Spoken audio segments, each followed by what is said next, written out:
Hi, magandang buhay sa ating lahat. At andito tayo, magluluto tayo ng blueberry yogurt cake. At andyan, mayroon tayong fresh na blueberry. At mayroon tayong 2 cups na yogurt, 400 gram.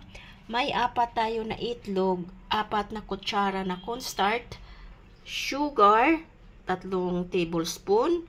Mayroon tayong vanilla. Yan, pili ka lang, 2 liquid at saka powder. At mayroon tayo dito yung baking tray natin na round. Ayan. Abangan natin. Yan lang ang mga ingredients niya. Napakasimple, pero mukhang yummy siya.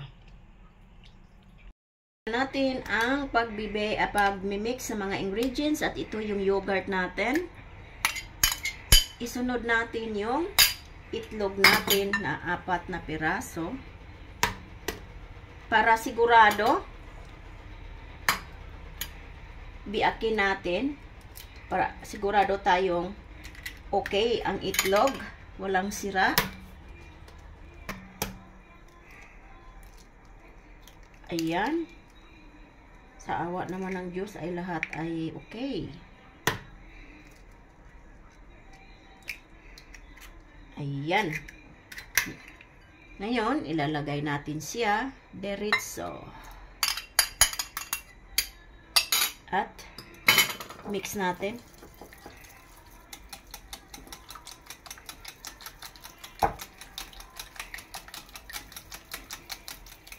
Sugar.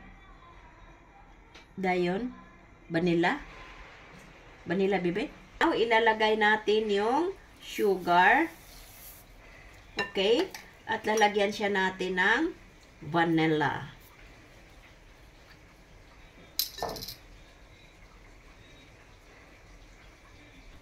Okay. Ayan.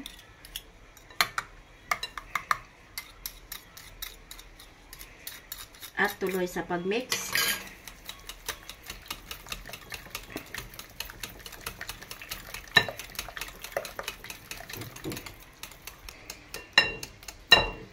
Okay, now dito tayo sa blueberry, ilagay natin lang yung kalahati.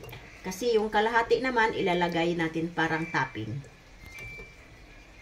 Then halo. Okay. Halo. Yan, at saka isunod na natin yung 4 spoon na cornstarch.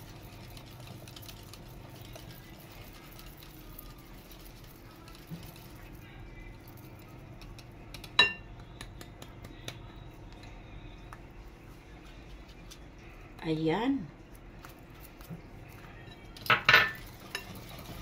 Mix lang natin.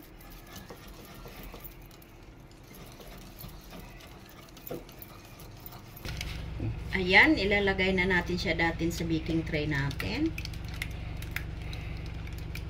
Ayan, tamang-tama lang talaga yung laki niya. Tamang-tama lang. Tira natin na blueberry, itatapping natin. Yan, ganyan lang. Ubusin natin ito. Lahat ito siya, ilalagay natin.